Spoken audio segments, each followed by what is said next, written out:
The voice that wanted to be heard. There are killers who run. There are killers who hide. And then there are killers who write letters, mail ciphers, call police departments, and wait for the sound of their own name, echoing back through newspapers and radio waves. Between 1968 and the mid-1970s, Northern California was stalked by a man who didn't just murder. He performed. He wanted attention. He wanted control. And most of all, he wanted to be remembered. He called himself the Zodiac. More than half a century later, his crimes remain officially unsolved. But the paper trail he left behind, the letters, the ciphers, the FBI memos, the dead ends, may be louder than the gunshots ever were. Tonight, we're opening the full file. The confirmed murders, the suspected victims, the letters that terrified a region, the evidence that stalled, and the questions no one has been able to answer. I'm Johnny Black. This is Unsaid Case Files. Before the name existed, before there was a symbol, before there was a cipher, before newspapers learned to brace for envelopes written in block letters, there was a quiet stretch of road outside Vallejo, California, December 20th, 1968. Lake Herman Road. David Arthur Faraday was 17 years old. Betty Lou Jensen was 16. High school students, teenagers. A date on a Friday night. They parked near a water pumping station, a familiar turnout known to locals as a lover's lane. Somewhere between 11:05 and 11:10 p.m., another vehicle pulled in. The driver exited. Shots were fired. David was struck in the head with a .22 caliber weapon as he tried to leave the car. Betty ran. 6 shots followed her into the dark. Only one missed. The attack lasted no more than a few minutes. No witnesses, no usable prints, no clear motive. Police described it as the work of a madman. They didn't know yet that this was the opening chapter. Independence Day. 7 months passed. No letters, no calls, no explanation. Then came July 4th, 1969. Fireworks lit the sky above Vallejo. Darlene Farron and Michael Majot drove toward Blue Rock Springs Park, another lover's lane, only 2 miles from Lake Herman Road. They noticed a car following them. It pulled away, then returned. A man stepped out, shined a flashlight into their car, and without a word, opened fire. Michael was hit in the arm. Darlene was struck in the neck. As Michael struggled to escape, the shooter returned and fired again. Darlene Farron died hours later. Michael Majot survived. And 40 minutes after the gunfire, a payphone rang inside the Vallejo Police Department. I want to report a double murder. If you go 1 mile east on Columbus Parkway, I also killed those kids last year. The voice hung up. The killer had announced himself. This is the Zodiac speaking.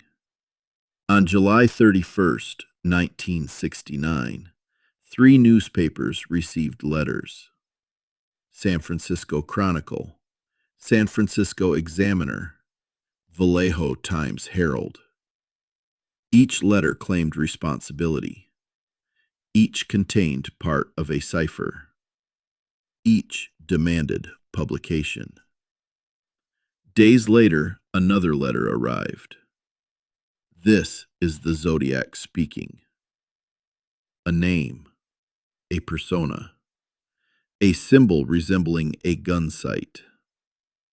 The first cipher, 408 symbols, was cracked by a married couple with no formal cryptography training. It didn't reveal a name. It revealed a world view. A man who believed killing was entertainment. A man who believed his victims would become slaves in his version of the afterlife. A man who wanted police chasing puzzles instead of him. Lake Berryessa, September 27th, 1969. Broad daylight. Lake Berryessa. Brian Hartnell and Cecilia Shepard were picnicking when a man approached wearing a black hood with clip-on sunglasses. He claimed to be an escaped convict. He tied them up. Then he stabbed them. Before leaving, he wrote on their car door dates, locations, and a tally. Cecilia Shepard died 2 days later. Brian Hartnell survived.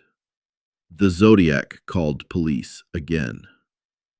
Calm, methodical, unrushed. Presidio Heights, October 11th, 1969. San Francisco. Paul Stein, a 29-year-old cab driver, picked up a fare. Minutes later, he was dead, shot once in the head. Teenage witnesses watched from across the street. They called police. A dispatcher broadcast the wrong suspect description. 2 officers stopped a white man walking away. They spoke to him and let him go. Days later, the Chronicle received a letter. Inside was a bloody piece of Paul Stein's shirt. The Zodiac claimed he had watched police search for him. Behind the scenes, the paper trail grew. FBI memoranda, latent fingerprint examinations, palm prints lifted from phones, envelopes cataloged, letters analyzed. Again and again, the conclusion was the same. No match. One print belonged to Paul Stein. The rest belonged to no one investigators could name. Jurisdictional limits slowed everything. No federal violation. No clear interstate crime. The case fractured between agencies. The ciphers that refused to speak. More letters followed, more symbols, more threats. Some were solved decades later. Most remain unsolved. The Zodiac wanted attention, but never closure. Suspected victims. Couples shot near water. Women abducted. A nurse who vanished. A skull found decades later. The Zodiac claimed 37 victims. Police confirmed 5. The truth may live somewhere in between. The suspects. Thousands investigated. 1 publicly named. Arthur Lee Allen. Interviewed, searched, never charged. He died in 1992. The case stayed open. Silence.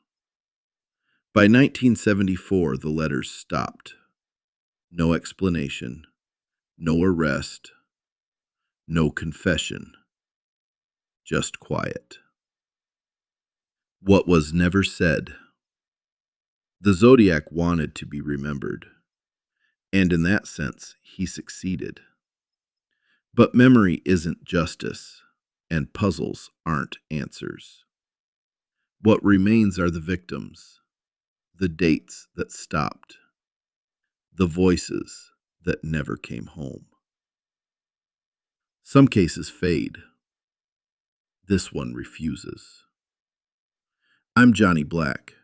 This was Unsaid Case Files.